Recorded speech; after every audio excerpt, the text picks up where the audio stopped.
El sector público sabe que es difícil y como una jovencita de 18 años va a estar trabajando ahí desde hace ya tiempo que lo vengo haciendo. El trabajo constante, la perseverancia y la disciplina para mí son fundamentales para definir el éxito, pero el éxito no como cualquier cosa de que yo voy a lograr esto, entonces ya yo soy una persona exitosa y si tengo plata soy millonario. En realidad el éxito, como dice Seneca, es cuando confluye la oportunidad con la preparación. Y al día siguiente salíamos de las 7 de la mañana hasta las 11 de la noche. Reunión tras reunión, estuvimos en la OEA, en el Beat Lab, estuvimos en la Casa Blanca, estuvimos en el Milken Institute, estuvimos también en el Wilson Center. O sea, impresionante. Que el nivel de relacionamiento era muy alto. O sea, es increíble cómo ya se está tejiendo una red de personas que no me cabe la menor duda que en cuestión de unos años, y va a ser así, estoy seguro que va a ser así, van a ser esas personas que van a terminar en los cargos de elección popular.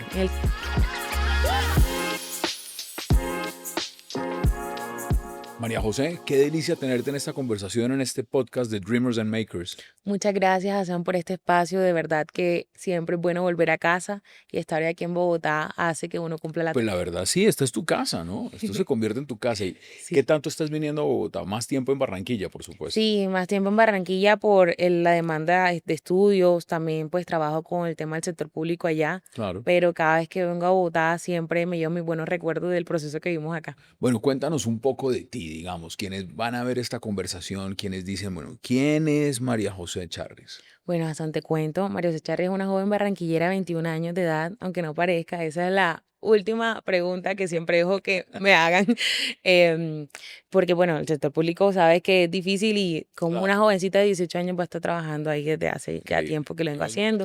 Sí, que bueno, dentro de este tiempo he estado pues cursando ahora mismo último semestre de Ciencia Política y Gobierno en la Universidad del Norte.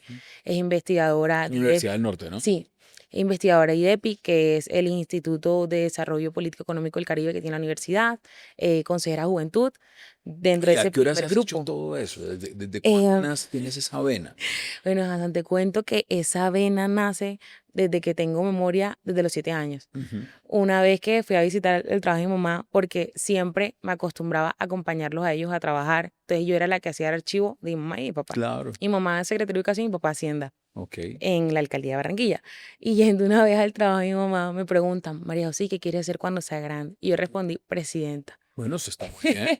Y desde ese día soy la presidenta de la oficina de mi mamá, porque todas las amigas ahora que me ven grande y que, ay, Majo, ¿te acuerdas cuando dijiste que era presidenta? Entonces, de ahí viene eso. Bueno, consejera juventud del primer grupo que se lanzó. La vida pública siempre te ha interesado. Hay personas que no les gusta el sector público. No, pero siento que porque creen que la política en sí es solo político. Claro. Y la política es lo ambiental, lo social, lo cotidiano. Servir. Servir, O sea, claro. Se necesita mucho tener ese ADN, esa vocación de servicio y de transformar. Y con todo el tema de las elecciones, los consejos de juventud, los jóvenes les tocó una responsabilidad grande y era cómo uno le cambia la imagen al joven de que la política se tiene que hacer de una manera distinta. ¿Cómo terminaste tú involucrada en todo ese proceso de decir, venga, me voy a presentar a esa elección? Bueno, desde los 7 años que dije esa respuesta, a los 8 empiezo a participar en mis primeras campañas políticas, que por eso me siento representada con el podcast de María Paula Correa, porque yo también estaba de chiquita haciendo campañas. Y bueno, hasta de manera actual, yo milito en Cambio Radical, y dentro de todo ese tiempo, nosotros teníamos una persona cercana a la familia que era pues concejal de la ciudad, una mujer. Y siempre me llamó la atención trabajar temas de género, político y lo social. Entonces me mantenía en ese triángulo. Ella sabía cómo era yo y todo eso, entonces me colocaba a mí a repartir el refrigerio, a coordinar la rumba terapia, a entregarles los mercados a las mamás. Entonces era... ¿Has hecho todo el recorrido? Sí, desde lo más bajito. Entonces con ella me dice para 2020 que van a lanzar los consejos de juventud, que me inscribiera, se mete pandemia, entonces el proceso se dilató. Para 2021 yo hago todo lo que se pues, requería hacer el proceso desde Cambio Radical y como era por lista cerrada, ella lo que hizo fue colocarme cabeza de lista en la localidad pues, donde yo vivo, que es Norte Centro Histórico. Claro. Hago todo el proceso, mi campaña con mis amigos. Ahí empiezo a conocer a Juan Sebastián Arango. Claro. Uno de los lanzamientos que se hizo de estaba de consejero de juventud. Es correcto. Claro. Uno uno de los espacios más importantes que estuvieron allá fue cuando llevaron al Tina Asprilla al estadio Sugar Baby Rojas, y era como analizar la política con un partido de fútbol. Entonces era como mi sueño anhelado de la política, hay que sacarlo de los espacios. Mirando tu perfil, hay mucho de liderazgo juvenil. Sí. También hay mucho, o sea, del emprendimiento social. Sí. Y por supuesto también esa internalización de las ciudades. O sea, pero a ti el tema de las mujeres también te toca mucho. Bastante. Claro. Bastante porque eso lo aprendí desde casa. Mi familia está conformada por 7 personas, pero hombres solo 2. Entonces hay un matriarcado en esa casa, sí. Y la verdad es que mi referente más grande es mi mamá. Desde muy temprana edad, pues mi mamá es madre de cabeza de hogar. Pues obviamente yo comparto mucho tiempo con mi papá, pero la figura de la mujer siempre estuvo marcada en mi casa. Claro. Y el hecho de, vea, mi mamá trabaja, es emprendedora, claro, muy relacionado a lo que hago desde la fundación. Atiende tiempo completo una casa. Oye, las mujeres sacan adelante familias y eso para mí pues significó mucho. Colombia es un caso impresionante. Demasiado. Entonces, la primera mujer que a mí me abre la puerta dentro de este espacio también estaba en el medio. Claro. Y aún cuando me he enfocado mucho a trabajar por mujeres, también hay algo contradictorio, es que la gran mayoría de las puertas me las han abierto hombres. Pero he sido... Claro, de un grupo de pocas mujeres. Yo siempre cuando digo un espacio, un panel, un área de trabajo, miro cuántas mujeres están y las cuento. Y yo como que aquí bastante poquita. Cuando yo empecé a trabajar con la concejal, después terminé trabajando de lleno en el Consejo de Barranquilla y fui delegada de la Comisión de la Mujer desde Juventud. Entonces yo como mi primer cargo como tal, aparte de manejar como community manager a esta concejal. Y dentro de ese espacio, por ejemplo, ella había sido la primera mujer concejal de Barranquilla. Increíble. Y ahora hay 3, pero son 21. Entonces, como esa brecha de que, hey, hay que poner las pilas. Claro, entonces es un trabajo. ¿Cómo nace todo eso, el sentido de la Fundación Milagros? ¿Cómo es eso? Bueno, cuando quedó como consejera de juventud, bueno, ya estaba la responsabilidad de institucionalmente conectar al joven con las demandas que él tiene de la alcaldía. Y pues era primera vez sucediendo algo de esa magnitud, entonces la institucionalidad tampoco sabía cómo actuar. Claro. Entonces la alcaldía no sabía cuántas mesas de decisión y concentración habían que hacer, se había que dar un pago, porque bueno, era todo demasiado nuevo.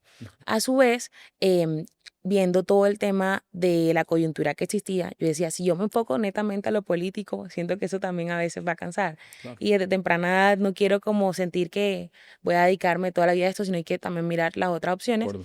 Y para el 16 de marzo de 2022, Barranquilla ha sido muy famosa por estar cerca a la isla Salamanca, que la isla Salamanca pues pertenece al Magdalena, pero a 5 minutos por lancha en el río Magdalena uno llega y pues la visita. Últimamente estaba pasando que había muchas quemas. Entonces, el 16 de marzo yo empiezo a ir con mis amigos, los invito a ir al barrio de Las Flores, que salen lanchas hacia la isla Salamanca a conocer por qué se están llevando a cabo estas quemas. Claro. Yendo y viniendo, yo le decía a mi mamá como que, mami, yo me quiero dedicar a la fundación, quiero ayudar a mujeres que estén en este entorno. Obviamente empecé en un barrio ribereño porque estaba a las orillas del río, claro, pero yo quería pues expandirme, pero bueno. Claro. Yendo y viniendo de viaje, y dije, vamos a ayudar a las mujeres que están en Isla Salamanca. Cuando nosotros hacíamos todos los viajes, conocía la historia de los jóvenes que me transportaban. Claro. Te decía, jóvenes de 16 años, con 2 niños, viviendo en la casa de sus papás, y bueno, eran transportadores y vendedores de pescado en el barrio. Entonces yo decía, me comenzó a llamar la atención. Y yo les preguntaba, pero ustedes tienen una asociación, ustedes están vinculados a alguna entidad, ¿cómo están organizados? No, aquí la asociación más grande que tenemos se llama ASOTRANPES, Asociación de Transportes y Pescadores. Y dije, uy, qué interesante. ¿Y quién está enfrente de la asociación? Te estoy hablando de que era un gremio que yo cada vez que me montara, el que me llevara un hombre. Claro. No, lo maneja Julie Rodríguez. Y yo, o sea, una mujer manejando como a 60 claro, hombres. Claro. Y le dije, no, yo la tengo que conocer. Claro. Entonces, James, que es hermano de Yule, fue una de las primeras personas que me transportaba. Y bueno, yo fui a su casa, conocí a su mamá, a su papá, a su hermano y pues a ella. Y estando allá, yo le decía, ven acá, ¿tú cómo haces para manejar tantos hombres en un gremio? Claro. No, a mí me ha tocado pelear, me ha tocado regañarlos, me ha tocado sacarlos de la asociación. El orden, claro. Claro. Yo le dije, mira, Yule, te cuento, yo tengo esta idea, quiero crear una fundación, se llama Milagros. Yo creo que ser mujer es hacer milagros, y más allá del milagro de traer a la vida a una persona, es el milagro de poderte mantener, así como tu historia de vida. Vengo de la historia de una vida de esta mujer, mi abuela, mi hermana, entonces quiero tener personas como tú que representen esa esencia de la mujer. Claro. Para esa época, el gobierno de los Estados Unidos lanza una convocatoria en alianza con el gobierno colombiano con un programa que se llamó Planté, que se manejó desde la Alta Consejería para la Juventud y premiaba 80 organizaciones a nivel nacional por 20 millones de pesos, con USAID y Activoca. Entonces yo participé y me ganó esa convocatoria. Esa fue la primera convocatoria que nosotros ganamos y pues la implementamos con los jóvenes lancheros que estaban pues trabajando con todo el tema del ecoturismo por el río Magdalena para promover habilidades de emprendimiento. Porque claro, la gente piensa de que es más de lo común encontrar siempre emprendimientos de comercialización, compra y venta o de crear cosas, pero comercializar un transporte que ellos empiezan a suplir una necesidad de una isla, comercializar un pescado, son cosas que de la economía popular que uno no ve de manera frecuente. Sin duda. Entonces comenzamos a hacer todo ese proyecto con Yule y la verdad es que impactamos ahí a 50 jóvenes, les entregamos chalecos salvavidas. Ellos trabajaban en un puerto que está al lado del restaurante El Carmen. Todo el que vaya para Barranquilla visítelo. Y ese puerto pues estaba abandonado, tenía muchos desechos dentro del río y no tenían manera de montarse dentro de las lanchas, sino con llantas. Entonces eso también generaba más contaminación. Y, sí. o sea, has tenido todo un recorrido donde no solamente te has puesto unos objetivos y unas metas, sino que las has ejecutado, has logrado hacerlas. Y eso también desde una iniciativa propia.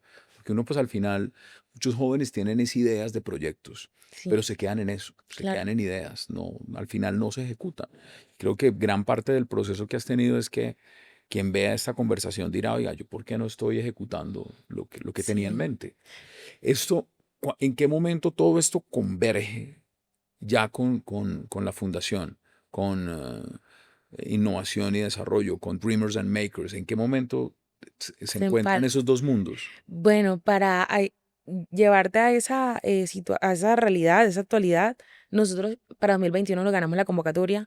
2023 me dan una beca para ser embajadora de Colombia ante Wine World, gracias al alcalde Jaime Pumarejo. Fui a representar a Colombia ante Irlanda del Norte y ahí me vuelvo a encontrar con Juan. ¿Habías viajado antes al exterior, antes de ese viaje? No. Ese era mi primer, o sea, había ido a México, pero no fuera del continente. Claro. Ahí me vuelvo a encontrar a Juan Sebastián Arango y dije, qué casualidad, cómo es la vida. Y eso que para cuando me lancé a los consejos de juventud, yo era embajadora de Sacúdete, la iniciativa ICBF que también lleva a Juanse con Luisa Vélez. Claro. Y yo dije, yo siento que Luisa, cuando me gané la beca, la había conocido de antes, busqué fotos y nosotros presentábamos Sacúdete en la Universidad del Norte.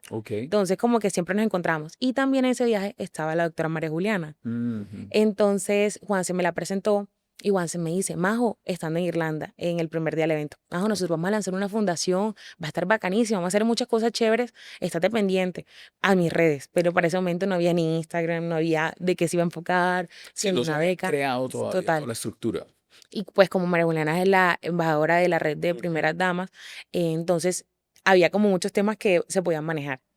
Listo, yo regreso del viaje y llega a mi vida la Fundación Catalina Muñoz, muy asombrada del trabajo que nosotros veníamos haciendo. Ella me dice, nosotros queremos con Gigante el Hogar, una empresa barranquillera, en Musa regalar una casa. Nosotros regalamos una casa en la zona del Bronx, en el barrio Las Flores. Y después de ahí nos expandimos a Siape, a Las Nieves, a La Rebolo, a Chinita. Hemos estado en Villa Espense, en Malambo y también... O sea, ha tenido un impacto muy grande en toda el área metropolitana. Ya hemos estado cubriendo pues el área metropolitana y a la fecha de hoy hemos impactado a 1.200 personas. ¿Qué sientes tú, digamos, después de que empiezas todo ese proceso? Porque ya hay una parte muy interesante y es que ya no solamente estás en Barranquilla, ya empiezas a viajar afuera, ya empiezas y ese proceso de acelerar todo. Todo se va acelerando, estás haciendo más networking, conociendo más gente. Demasiado. Eso te empieza a ayudar también a ver otras cosas. Claro. A crecer en tu fundación.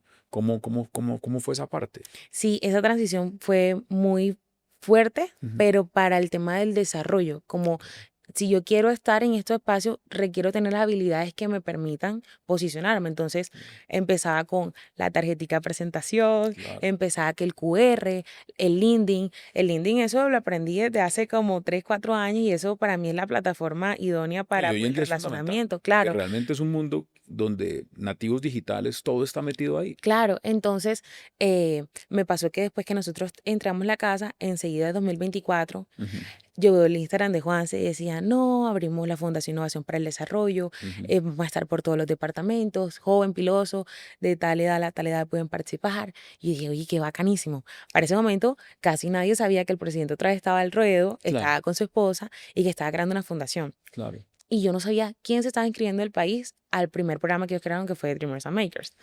Bueno, ¿cuáles eran los requisitos de la convocatoria? No, 2 cartas de recomendación, tomar... llenaste todos los pliegos y aplicaste.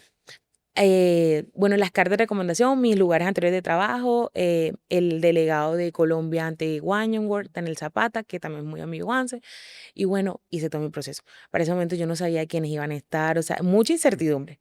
Tengo mi entrevista, listo, bueno, dan los resultados.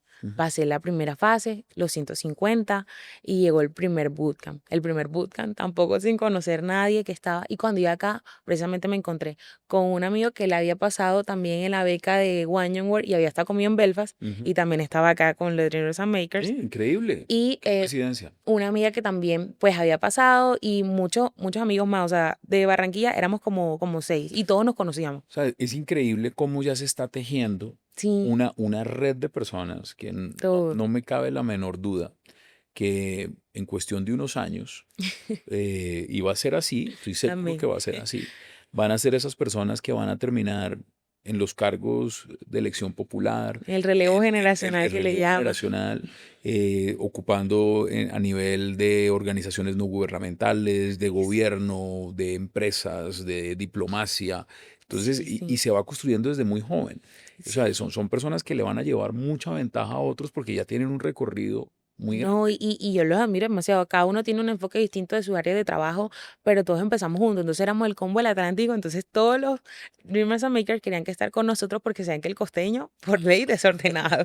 Entonces, espectacular. La primera vez conociendo pues al presidente, a María Juliana, a Luisa, a Juanse, a todo el equipo. O sea, todo el andamiaje. Sí, era algo impresionante porque uno decía, ¿uno dónde está? ¿Dónde me metí? O sea, era algo que nunca antes yo había vivido. Benito, yo te quiero preguntar algo que me parece a mí muy, muy relevante y es algo que sucede acá en Dreamers and Makers y es esa oportunidad de viajar al exterior, tener esas agendas. Yo digamos, tuve la experiencia de vivir estando en un gobierno la intensidad de lo que son esos viajes.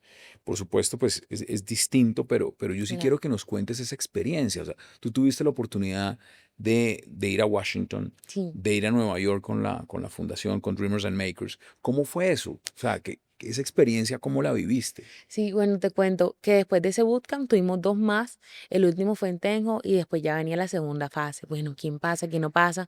Pasamos 25 y los 25 nos dividían en 2. Un grupo que se iba para España y otro que se iba para Estados Unidos. Y me pasó puntualmente, por ejemplo, que para el tema de Estados Unidos, eso requiere mucha logística, obviamente, visa, todos los permisos, los trámites. Entonces, en mi caso, yo tenía la cita de la visa para este año con mi mamá. Y mi mamá se la negaron este año y yo el año pasado, menos de un mes, yo no sabía que iba a estar en Estados Unidos con una visa aprobada por 10 años y cumpliendo el sueño de cualquier politóloga. Claro. Entonces, claro, nosotros nos fuimos de viaje una semana para Washington, otra semana para New York y dentro de la agenda, yo digo que fue una agenda como dijo Caracol cuando nos entrevistó saliendo de la OEA, una agenda de alto nivel. ¿Estuviste con Almagro en su momento? Sí, que ningún diplomático a tan corta puede vivir, claro. Así tal cualmente. ¿Y qué se siente llegar, digamos, uno con el bagaje, con esa ilusión también de conocer todo eso y verte en la OEA hablando con el secretario general, teniendo encuentro con expresidentes, mirando Washington desde adentro, no visitando simplemente la ciudad como turista, sino hablando con los protagonistas? No, y te cuento que el turismo nunca lo vivimos porque la agenda era tan llena y tan completa que no daba tiempo. Cuando nosotros llegamos, el primer lugar que visitamos fue al Sea Food Restaurant de Tony Chen, que está pues en todo el Chinatown, y conocimos a Alan Fleischman, que es uno de los más grandes ponentes en comunicación política, y compartimos pues con el presidente y pues todo el equipo. Era nuestra primera reunión en inglés y todos nos miramos las caras como que, ¿dónde estamos? O sea, era de manera impactante. Y al día siguiente salíamos de las 7 de la mañana hasta las 11 de la noche. Reunión tras reunión, estuvimos en la OEA, en el Beat Lab, estuvimos en la Casa Blanca, estuvimos en el Milken Institute, estuvimos también en el Wilson Center. O sea, impresionante. Que el nivel de relacionamiento era muy alto, y dentro de este espacio era, yo cómo me voy a dar tiempo para relacionarme con tantas personas, y el networking era fácil, o sea, estaba con Luis Almagro, uno después estaba con Chris Todd, Alan Fleischman. Pues imagínate regresar tú a Colombia, llegar a Barranquilla, a ver tu fundación y decir, estuve con el secretario general de la OEA, estuve con el BID, estuve con el Wilson Center, estuve con varias entidades. Sí. La magnitud de lo que eso te puede abrir la mente Demasiado. para llevar tu sueño, tu fundación y demás, porque realmente eso es un acelerador. Lo que está haciendo es un proceso muy rápido para que todas esas grandes ideas se puedan ir concretando incluso con mayor eficacia.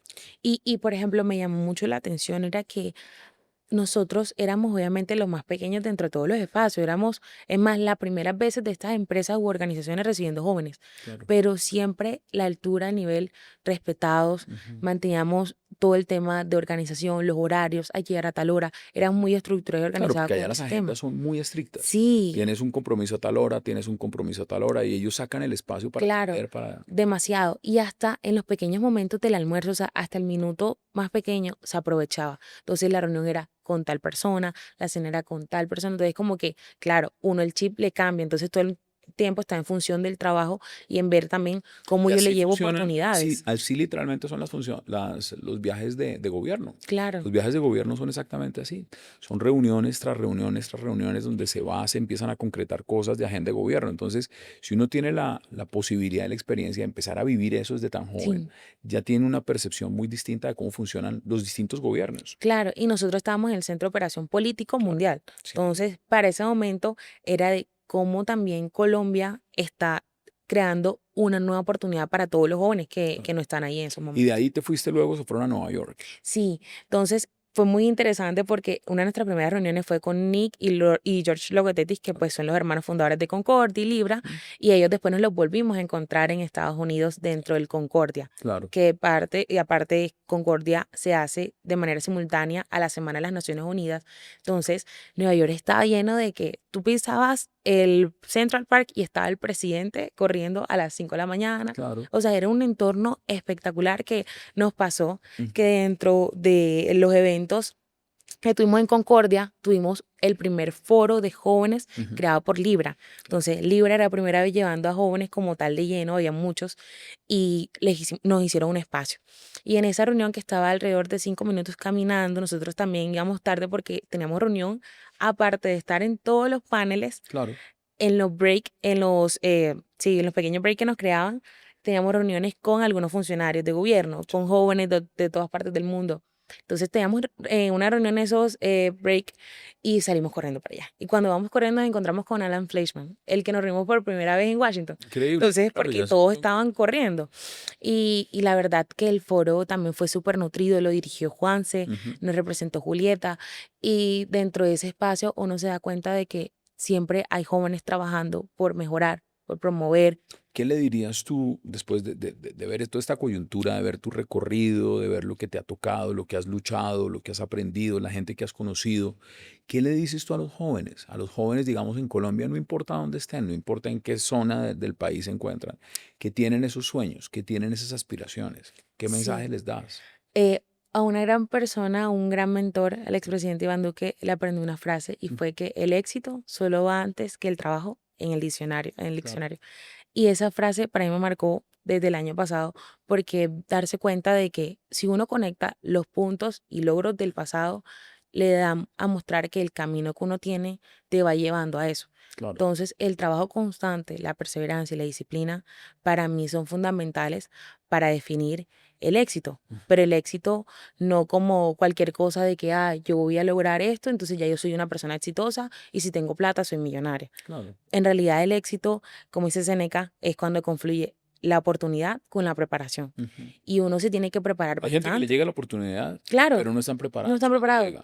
Y eso, ese tema de que pues estaba en el sector público, el sector privado, el sector social, a mí me demostró que, María José, estabas preparada para enfrentarte al círculo que estabas cuando estuve con Irlanda y eso, y ahora pues en Estados Unidos. Entonces, esa oportunidad llega siempre y cuando, a medida que uno va también creando esas puertas de que cómo uno a tan cortada puede tejer ese logro. ¿Dónde te ves?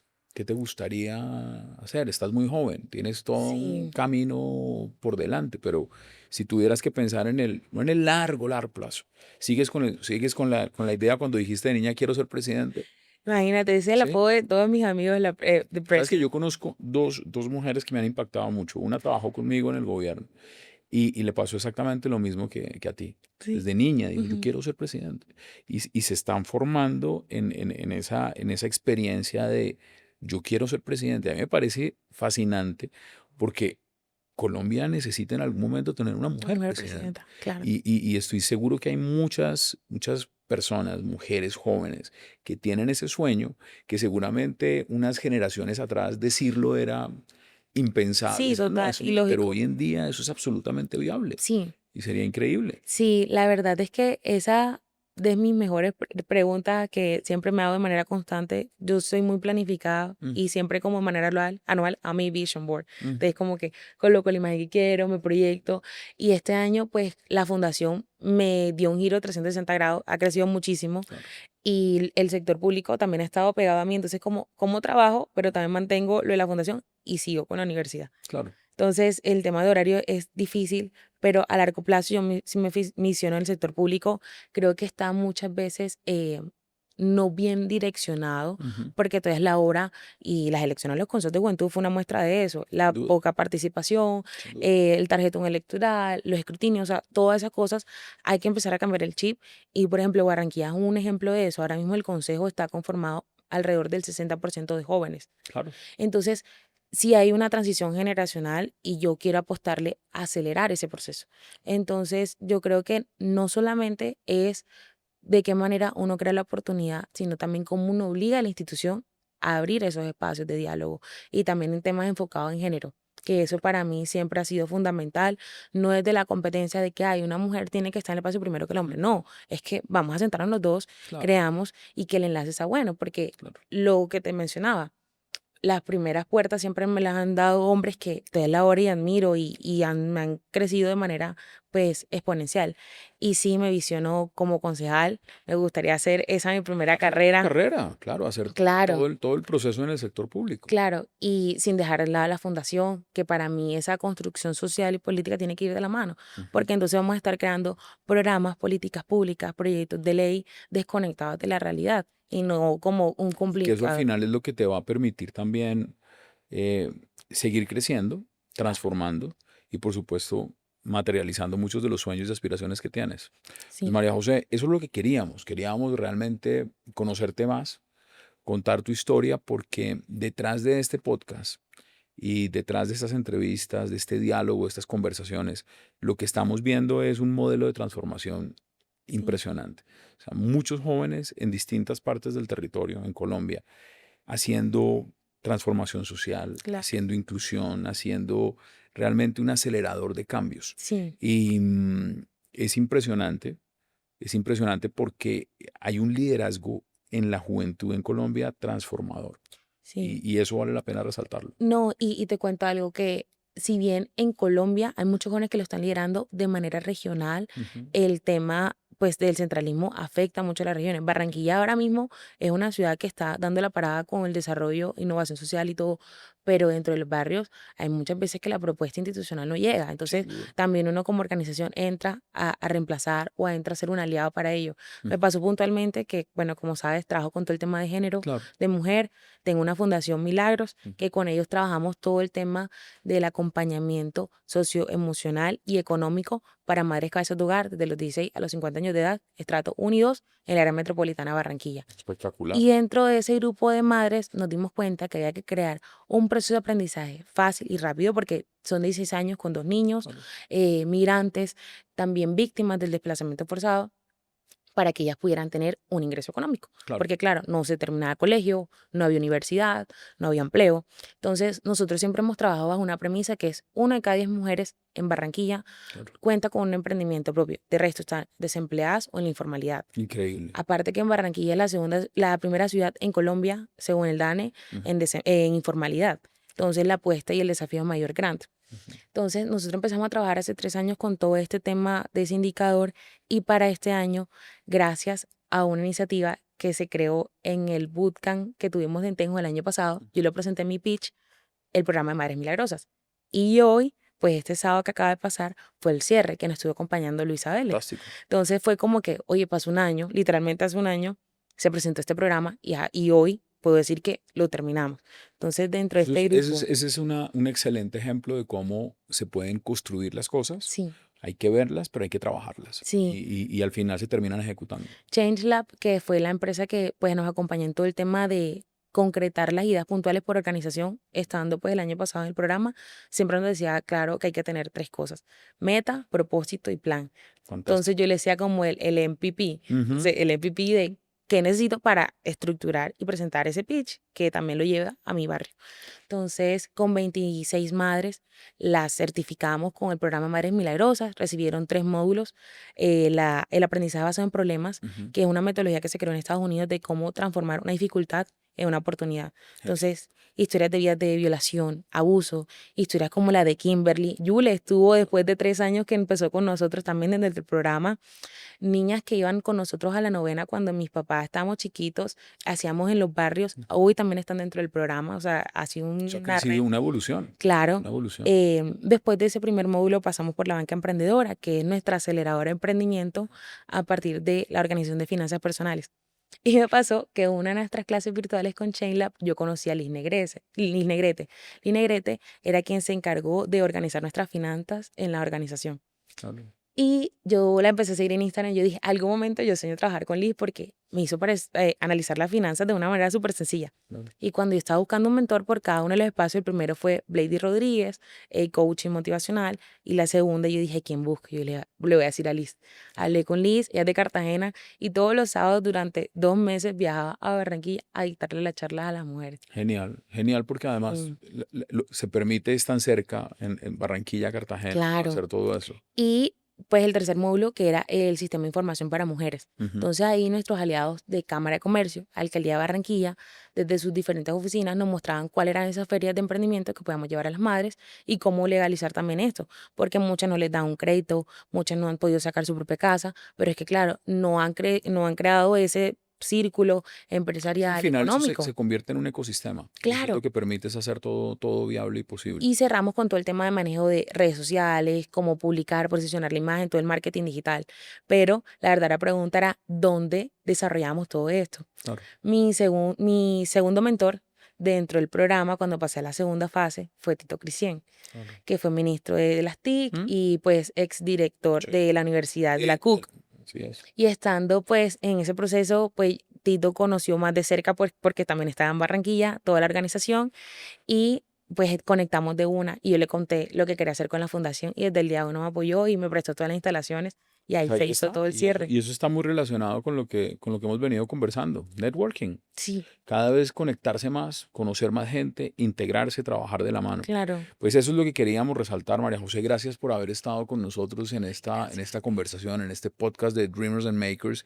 Estoy seguro que vas a llegar muy lejos, que tu fundación va a transformar la vida de muchas personas y que seguramente en todo este proceso vendrá también una parte, una evolución tuya en lo que quieres, en el sector público, en la vida transformacional, en Barranquilla, incluso a nivel nacional. Entonces nos volveremos a encontrar. Claro que sí, muchas gracias, Hassan. De verdad que para mí es una fortuna estar nuevamente acá, sentirme como el primer día con incertidumbre, pero también es motivar a que los jóvenes la apuesten a la fundación, que conozcan que I+D está en los territorios, desde San Andrés hasta el Amazonas, del Chocó a Bichada, y que esa red de contactos que pueden conocer también por fuera, también están con el joven que están conociendo dentro de cada clase, dentro de cada espacio, y que sean estos espacios los que los motiven a ellos para seguir teniendo en cuenta que el trabajo va primero que el éxito. Y a ustedes recuerden que nos encontramos cada 15 días aquí en este podcast de Dreamers and Makers, donde lo que buscamos es eso, encontrar esos protagonistas, esas voces que a través del territorio están transformando estos jóvenes, no solamente sus comunidades, sino realmente dando un impulso y un acelerador enorme en cambio, en desarrollo, en tema social. Y eso es lo que queremos resaltar cada 15 días con estas conversaciones. Nos volvemos a encontrar.